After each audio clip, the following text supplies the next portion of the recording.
स्वागत है आपका डेली करंट अफेयर्स में। ये सभी कॉम्पिटिटिव एग्जाम्स के लिए बेहद महत्वपूर्ण अपडेट्स हैं और हम इन्हें विस्तार से समझेंगे ताकि आपको पूरी क्लैरिटी मिले। तो चलिए शुरू करते हैं आज के महत्वपूर्ण करंट अफेयर्स। तो आज की हमारी पहली और शायद सबसे बड़ी खबरों में से एक भारत की आर्थिक दुनिया से है। हाल ही में भारत के एक बहुत बड़े, बहुत सम्मानित बैंकर को GIFT सिटी का चेयरमैन बनाया गया है। सवाल यह है कि कौन है वो, और ये GIFT सिटी ये आखिर है क्या जो इतनी ज्यादा चर्चा में है। जी, ये वाकई एक बहुत बड़ा डेवलपमेंट है। गुजरात सरकार ने कोटक महिंद्रा बैंक के संस्थापक उदय कोटक को GIFT सिटी का नया चेयरमैन नियुक्त किया है। उन्होंने हसमुख अधिया की जगह ली है। और आपका दूसरा सवाल कि GIFT क्या है, तो देखिए, इसका पूरा नाम है Gujarat international finance tech city. इसे आप भारत का पहला और इकलौता अंतर्राष्ट्रीय वित्तीय सेवा केंद्र यानी IFSC समझिए। IFSC, अच्छा, ये सुनने में थोड़ा सा टेक्निकल लगता है। अगर इसे किसी आम बिजनेस पार्क से अलग समझना हो तो कैसे समझे, क्या खास है इसमें? बिल्कुल, इसे एक खास तरह का फाइनेंशियल फ्री जोन कह सकते हैं। गांधीनगर में बनी ये एक ऐसी जगह है जहां भारत के सामान्य वित्तीय नियम, मतलब जो RBI या सेबी के नियम है, वो सीधे लागू नहीं होते हैं। यहाँ बैंक, स्टॉक एक्सचेंज, बीमा कंपनियां, ये सब विदेशी मुद्रा में, मतलब डॉलर्स में, पाउंड्स में सीधे कारोबार कर सकते हैं। अच्छा, तो इसका मकसद ये है कि जो भारतीय कंपनियां पहले सिंगापुर या दुबई जाती थी, वो अब भारत में ही ये सब कर पाएं। एग्जैक्टली, बिल्कुल यही मकसद है। भारत में विदेशी निवेश को आकर्षित करने का एक बहुत बड़ा केंद्र है। तो उदय कोटक जैसे दिग्गज को इस पद पर लाना, ये सिर्फ एक नियुक्ति तो नहीं लगती, एक तरह का बड़ा संकेत भी है ना? आपने बिल्कुल सही पकड़ा, ये एक बहुत बड़ा संकेत है। देखिए, उदय कोटक का नाम भारतीय बैंकिंग में विश्वास और दूरदर्शिता का प्रतीक है। उन्हें चेयरमैन बनाने का मतलब है कि सरकार दुनिया को एक मैसेज दे रही है कि भारत अपने इस वित्तीय महत्वाकांक्षा को लेकर बहुत बहुत ज्यादा गंभीर है। समझ गया। मतलब ये सिर्फ कोई सरकारी प्रोजेक्ट नहीं है, बल्कि भारत को एक ग्लोबल फाइनेंशियल हब बनाने की एक बड़ी रणनीति का हिस्सा है। जी, वाकई। तो ये तो हुई अर्थव्यवस्था की बात, लेकिन भारत सिर्फ यही नहीं बल्कि तकनीक के क्षेत्र में भी एक बड़ा दांव खेल रहा है। सुनने में आया है कि एक बहुत बड़ा वैश्विक AI समिट भारत में हो रहा है। इसकी सबसे खास बात क्या है? हाँ, ये समिट भारत को AI की दुनिया के नक्शे पर, आप कह सकते हैं कि मजबूती से स्थापित करता है। इसका नाम है इंडिया AI इम्पैक्ट समिट 2026 और ये नई दिल्ली के शानदार भारत मंडपम में हो रहा है। पर इसकी सबसे बड़ी और ऐतिहासिक बात यह है कि यह ग्लोबल साउथ में आयोजित होने वाला पहला वैश्विक AI समिट है। ग्लोबल साउथ में पहला, ये टैगलाइन आजकल बहुत सुनने को मिलती है। ये इतनी महत्वपूर्ण क्यों है? बहुत महत्वपूर्ण है। देखिए, अब तक AI पर जो भी बड़ी चर्चाएं होती थीं, नियम बनते थे, वो सब कहाँ होते थे? अमेरिका, यूरोप या चीन में। मतलब भविष्य की दिशा वही तय कर रहे थे। हाँ, सही कहा। तो ग्लोबल साउथ यानी एशिया, अफ्रीका, लैटिन अमेरिका के विकासशील देशों में पहली बार ये समिट करके भारत एक तरह से कह रहा है कि AI का भविष्य सिर्फ कुछ अमीर देश तय नहीं करेंगे, हम भी इस बातचीत का एक अहम हिस्सा हैं। और शायद अपनी जरूरतों के हिसाब से AI को आकार देंगे। बिल्कुल, और भारत सरकार इसे लेकर कितनी गंभीर है, इसका अंदाजा इंडिया AI मिशन से भी लगता है। हाँ, उसके बजट के बारे में मैंने भी पढ़ा था, कोई 10,000 करोड़ से ज्यादा का बजट है। सही, तो लक्ष्य साफ है, सिर्फ AI का इस्तेमाल नहीं करना, बल्कि AI बनाने वालों का ग्लोबल हब बनना। ये समिट उसी लक्ष्य की दिशा में एक बड़ा कदम है। तो फाइनेंस और टेक्नोलॉजी दोनों में भारत एक वैश्विक पहचान बना रहा है। और पहचान की बात करें तो कैरिबियन से एक बहुत ही हैरान करने वाली राजनीतिक खबर आ रही है। बारबेडोस में एक प्रधानमंत्री ने लगातार तीसरी बार चुनाव जीतकर इतिहास रच दिया है। और वो भी क्या जीत है, मतलब एक तरफा। बारबाडोस की प्रधानमंत्री हैं मिया अमोर मोटली। उन्होंने लगातार तीसरा कार्यकाल जीता है। और जो बात इसे ऐतिहासिक बनाती है वो है जीत का अंतर। उनकी पार्टी बारबाडोस लेबर पार्टी ने संसद की सभी 30 सीटों पर कब्जा कर लिया है। सभी 30 सीटें, मतलब क्लीन स्वीप? जी, क्लीन स्वीप। ऐसा होना राजनीति में मतलब लगभग नामुमकिन माना जाता है। ये उनकी जबरदस्त लोकप्रियता को दिखाता है। अविश्वसनीय है। बारबेडोस हाल ही में एक और वजह से भी चर्चा में था, जहां तक मुझे याद है। गणतंत्र बनने को लेकर? हाँ, बिल्कुल सही याद है आपको। बारबाडोस हाल ही में एक गणतंत्र बना है। उसने ब्रिटिश राजशाही को अपने राष्ट्र के प्रमुख के पद से हटा दिया। तो मिया मोटली न केवल एक लोकप्रिय नेता हैं, बल्कि वो उस दौर का नेतृत्व कर रही हैं जब बारबाडोस अपनी एक नई स्वतंत्र पहचान बना रहा है। राजनीतिक मंच से अब चलते हैं सैन्य सहयोग के मंच पर। भारतीय सेना हिमालय में एक अंतर्राष्ट्रीय सैन्य अभ्यास की मेजबानी कर रही है। ये किन देशों के बीच हो रहा है और इसका मकसद क्या है? इस अभ्यास का नाम है अंतर्राष्ट्रीय सैन्य साहसिक चुनौती कप 2026 और ये पूर्वी हिमालय की श्रृंखला में हो रहा है। इसमें भारत के अलावा 7 और देश शामिल हैं। और दिलचस्प बात यह है कि ये देश दुनिया के अलग अलग कोनों से हैं। जैसे हमारा पड़ोसी भूटान है, तो वहीं दक्षिण अमेरिका से ब्राज़ील और मध्य पूर्व से सऊदी अरब भी है। ये तो काफी विविध समूह है। तो हिमालय जैसे मुश्किल इलाके में इसे करने का कोई खास मकसद है? बिल्कुल, इसका मकसद सिर्फ दोस्ती बढ़ाना नहीं है। इसका असली मकसद है सैनिकों की शारीरिक और मानसिक सहन शक्ति को चरम पर परखना। हिमालय का वातावरण, ऊंचाई, ठंड, मुश्किल रास्ते, ये अपने आप में एक बहुत बड़ी चुनौती है।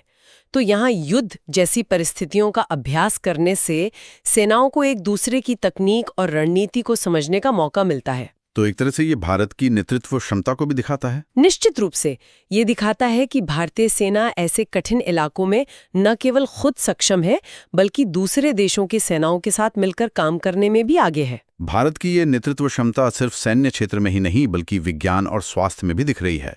WHO ने भारत में बनी एक नई पोलियो वैक्सीन को मंजूरी दी है। ये पुरानी वाली से कैसे बेहतर है? ये भारत के फार्मा सेक्टर और दुनिया भर के बच्चों के लिए एक बहुत बड़ी खबर है।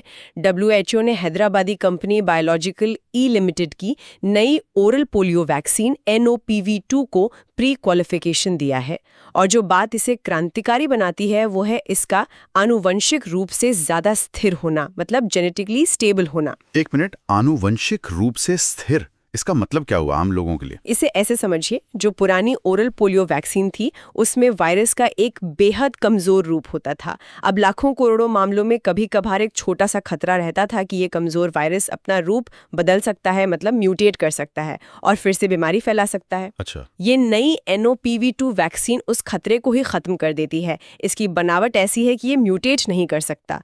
ये इसे बहुत ही ज्यादा सुरक्षित बनाती है। और WHO की प्री क्वालिफिकेशन मिलने का क्या मतलब है?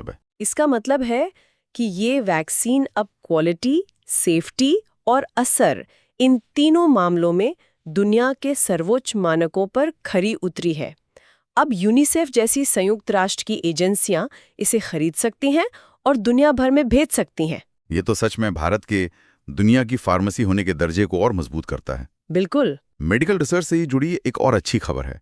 भारत में एक दुर्लभ आनुवांशिक बीमारी के लिए देश का पहला राष्ट्रीय बायो बैंक खुला है। ये बायो बैंक आखिर होता क्या है? देखिए, बायो बैंक को आप भविष्य की मेडिकल रिसर्च का खजाना कह सकती हैं। गुजरात में स्थापित ये बायो बैंक खास तौर पर लाइसोसोमल स्टोरेज डिसऑर्डर नाम की एक दुर्लभ आनुवांशिक बीमारी के लिए है। आसान शब्दों में ये बायोलॉजिकल सैंपल्स की एक बहुत ही हाईटेक लाइब्रेरी है। लाइब्रेरी जिसमें खून और DNA जैसी चीजें रखी हैं। 15 राज्यों के मरीजों से लिए गए जैविक नमूने जैसे खून, DNA, टिश्यू, इनको बहुत ही सुरक्षित और व्यवस्थित तरीके से स्टोर किया जाता है। और हर सैंपल के साथ मरीज की पूरी मेडिकल हिस्ट्री जुड़ी होती है। इससे शोधकर्ताओं को एक ही जगह पर सारा डेटा मिल जाता है। तो जिन मरीजों को ऐसी दुर्लभ बीमारियां होती हैं, उनके लिए ये एक उम्मीद की किरण है। बिल्कुल, ये उम्मीद की एक बहुत बड़ी किरण है। जब आपके पास इतना बड़ा डेटाबेस होता है तो इलाज खोजने की प्रक्रिया कई गुना तेज हो जाती है। स्वास्थ्य की सुरक्षा से अब बात करते हैं कार्यस्थल पर महिलाओं की सुरक्षा की। एक ऑनलाइन पोर्टल शी बॉक्स काफी चर्चा में है। ये क्या है? शी बॉक्स महिलाओं को कार्यस्थल पर एक सुरक्षित आवाज देने का एक बहुत शक्तिशाली डिजिटल टूल है। इसका पूरा नाम है सेक्सुअल हरासमेंट इलेक्ट्रॉनिक बॉक्स। ये महिला एवं बाल विकास मंत्रालय का एक ऑनलाइन प्लेटफॉर्म है जहां महिलाएं अपने ऑफिस में होने वाले किसी भी तरह के यौन उत्पीड़न की शिकायत दर्ज करा सकती हैं। विचार तो बहुत अच्छा है, लेकिन अक्सर ऐसे पोर्टल्स की प्रभावशीलता पर सवाल उठते हैं।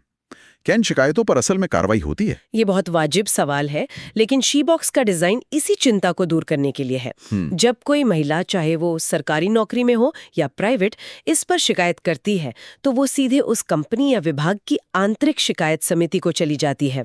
और सबसे जरूरी बात, मंत्रालय खुद इस शिकायत की प्रगति को ट्रैक कर सकता है। अच्छा, तो एक तरह का दबाव बना रहता है कि मामले पर कार्रवाई हो? जी, और ये महिलाओं को गुमनाम रहने का विकल्प भी देता है ताकि उन्हें किसी तरह का डर न हो। ये वाकई एक जरूरी कदम है।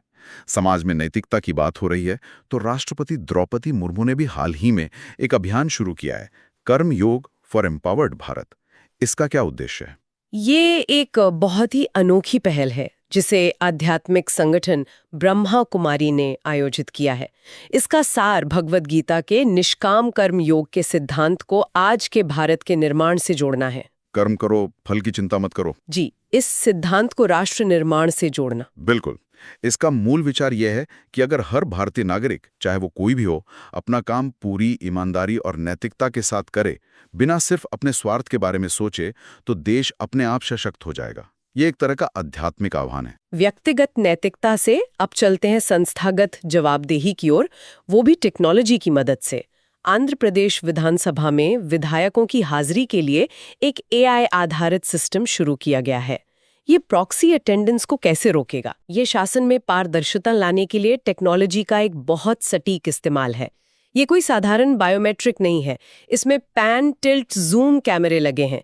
ये कैमरे पूरे सदन में घूमते हैं और ये पुष्टि करते हैं कि विधायक अपनी निर्धारित सीट पर शारीरिक रूप से मौजूद हैं या नहीं, तभी उनकी हाजिरी लगती है। ये तो बहुत सख्त प्रणाली है, लेकिन यहाँ एक बड़ा सवाल भी है। एक तरफ ये जवाबदेही बढ़ाता है तो दूसरी तरफ क्या ये हमारे चुने हुए प्रतिनिधियों की लगातार निगरानी करने जैसा नहीं है? ये बहुत ही महत्वपूर्ण बहस है।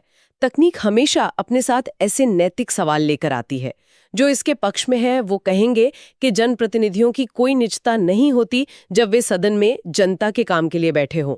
वहीं जो इसके खिलाफ है वो इसे बिग ब्रदर जैसी निगरानी बता सकते हैं।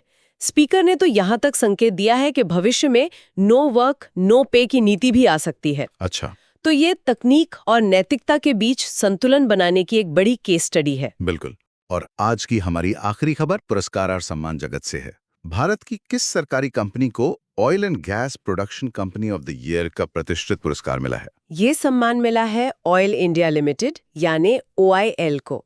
उन्हें ये पुरस्कार federation of Indian petroleum industries FIPI ने दिया है।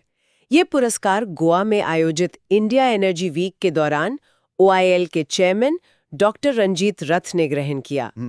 आज जब पूरी दुनिया रिन्यूएबल एनर्जी की तरफ भाग रही है, ऐसे में ऑयल एंड गैस प्रोडक्शन के लिए पुरस्कार मिलने का क्या महत्व है? ये एक बहुत ही व्यवहारिक सच्चाई को दिखाता है। बेशक भविष्य रिन्यूएबल एनर्जी का है, लेकिन भारत जैसी विशाल अर्थव्यवस्था की ऊर्जा जरूरतें वो सिर्फ सौर या पवन ऊर्जा से पूरी नहीं हो सकती। देश को चलाने के लिए आज भी तेल और गैस रीढ़ की हड्डी हैं। तो ये पुरस्कार ऑयल इंडिया लिमिटेड के उस बेहतरीन काम को सम्मानित करता है जो वो देश की ऊर्जा सुरक्षा को सुनिश्चित करने के लिए कर रही है। समझ गया। चलिए, तो ये थी आज की कुछ बड़ी और महत्वपूर्ण खबरें। एक बार जल्दी से मुख्य बातों पर नजर डाल लेते हैं। जरूर। आज हमने जाना कि बैंकिंग दिग्गज उदय कोटक अब GIFT सिटी के नए चेयरमैन हैं।